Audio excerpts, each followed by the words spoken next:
Firstly, I want to give a huge thank you to anyone who watched and subscribed after my review for the Iron Claw. It's definitely my most successful video on the channel so far, and look forward to more content about wrestling and hopefully soon, more cinema as well.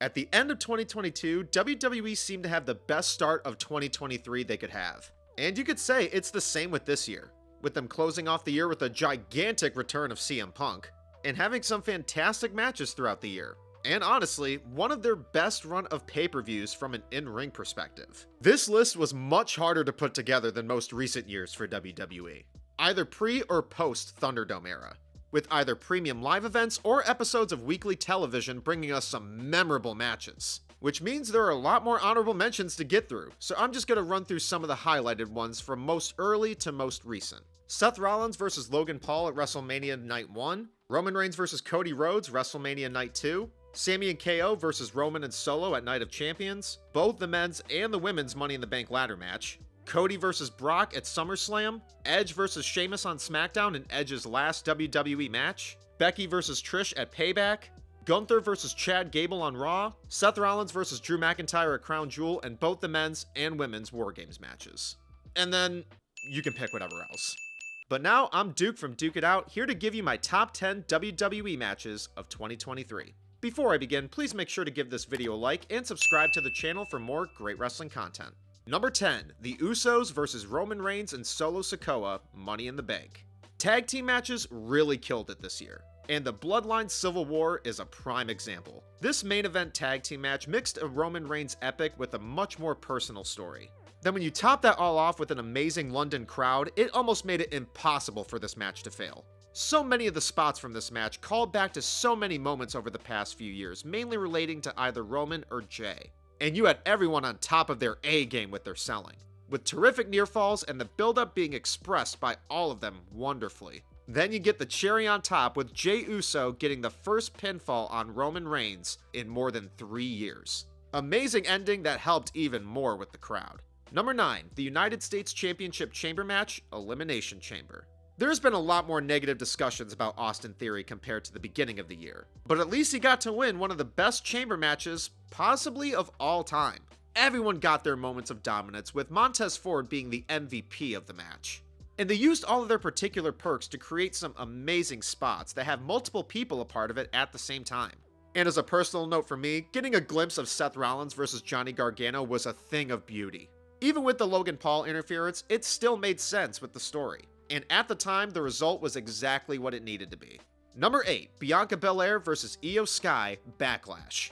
Bianca Belair broke WWE records in 2023, and this could honestly be the best match of her entire reign as Raw Women's Champion. It was around a time where people were starting to root against Bianca, and the incredible crowd in San Juan, Puerto Rico made the terrific back and forth chemistry even more intense. Bianca getting some of her highlighted spots with her strength, and one of the first times on the main roster where they really let Io show off how amazing she is in the ring, with terrific counters and excellent high-risk spots. It was a bummer at the time when Io lost, but was brought full circle when she cashed in on Bianca to finally become Women's Champion at SummerSlam. And speaking of that event, number 7, Seth Rollins vs Finn Balor, SummerSlam. Seeing my honorable mentions, Seth Rollins had an incredible 2023, with most of his great matches as World Heavyweight Champion. This could be biased from live experience, but his match with Finn Balor is the best of his reign so far, with terrific callbacks to their match at the same event in 2016, making interference sequences feel extra warranted, and both guys got to deliver some of the best near falls of the entire year. And especially with the great state Judgment Day is currently in, the ending of this match is much more respectable with the booking. Number 6, Kevin Owens and Sami Zayn vs Finn Balor and Damian Priest, Payback. This was what revitalized Judgment Day almost right after SummerSlam. Sami and KO hadn't been able to have as much memorability in their reign since winning the titles, but at least their last match as champions was this amazing Steel City street fight. It had spots that in retrospect is very silly, but goddammit, it was all insanely entertaining. KO and Sami breaking out in jerseys, fun spots with garbage cans, KO doing a swanton off the railing, Rhea spearing KO through the barricade. It was over-the-top chaos that was in the hands of some of the best wrestlers WWE has. A blast from beginning to end, and was a great start to Judgment Day being new champs. Number 5, Bad Bunny versus Damian Priest, Backlash. Sometimes a crowd can make a great match a classic, and this match is the perfect representation of that. Bad Bunny already shouldn't be as good as he is in the ring, but he lit up everyone for this entire match, kicking it off with the entrance of the year, making a wrestling show a concert, with everyone in the crowd following his lyrics. And Damian Priest needs to be given his flowers, for his incredible heel work and his selling brought more intensity as well. And when you've already got the great spots, you get amazing pops from Savio Vega and Carlito to combine what might be the most overall entertaining wrestling match of the entire year. Number 4, Roman Reigns versus Sami Zayn, Elimination Chamber. In my video talking about WWE's best matches from 2022, I mentioned the sky being the limit for Sami Zayn in 2023. And for the first quarter of the year, it proved my statement right. The build-up after Sami hit Roman with the chair is the most intriguing build-up on television that WWE has had in years or even decades. And the culmination was this fantastic main event in Montreal, with Sami's hometown crowd giving him one of the best receptions possible. And the wonder from the crowd and everyone watching at home beamed for every minute. Roman's anger along with Sami's combined to some amazing chemistry. And the passion from everyone in the arena made this main event something to remember even more, despite it still being a little sad that Sami didn't win. And Michael Cole saying, "Do you believe in miracles?" right before the haluva kick might be my favorite wrestling call of the year. Number 3, Charlotte Flair versus Rhea Ripley, WrestleMania 39, Night 1. Spoiler alert for this list, the top 3 are all from WrestleMania. Like a lot of people's lists, I could imagine. So if this isn't your order for these 3, it's completely understandable. The first night of Mania was probably the best wrestling event all year. And if this match did end up being the main event of the night, no one could have complained.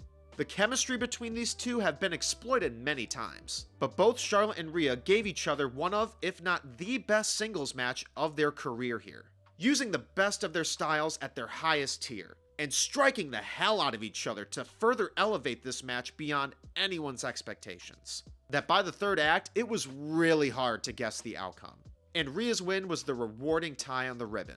It showed exactly why Charlotte is praised as one of the greatest of all time, and why Rhea Ripley is the face of women's wrestling right now. Number 2, Gunþi versus Sheamus versus Drew McIntyre, WrestleMania 39, Night 2. While I mentioned that Night 1 was better, the second night still delivered one of the best triple threat matches that I've ever seen, showcasing what already made Gunþi versus Sheamus my favorite WWE match last year, and the terrific addition of Drew McIntyre, adding a different kind of story to either Gunþi or Sheamus. Everybody in that crowd was ready for exactly what they received. The strikes echoed throughout, and the brutality with the consistency is some of the most impressive feats you could see in any wrestling match. And to top all that, the near falls combined with the perfect timing by all of them makes this an instantaneous lock for one of my favorite WrestleMania matches of all time. And number 1, the Usos versus Sami Zayn and Kevin Owens, WrestleMania 39, Night 1. It was very hard going back and forth with this and the triple threat, but I'm a sucker for a great finale to a story. And by the time this match was over, it felt like the perfect conclusion with Sami Zayn and the Bloodline, even though they had more matches after this. But both entrances, the fire from all 4, and the entire crowd is what perfectly defines a WrestleMania main event. And the heat from the Usos, the consistent passion from Owens, and Zayn executing everything in the ring and the story to fucking perfection, with its intensity building and building to maybe the most satisfying match finish from any wrestling company all year. The match's entirety has heart, intensity, and the level of passion that you really want to see from an event like this. If you want to ask for the perfect main event, definitely show them this match. So those are my 10 favorite WWE matches of 2023. Please let me know what your favorites were in the comments below. Thank you so much for watching this video. Please make sure to like this video, subscribe to the channel, ring the bell for notifications, and duke out your opinions below in the comments.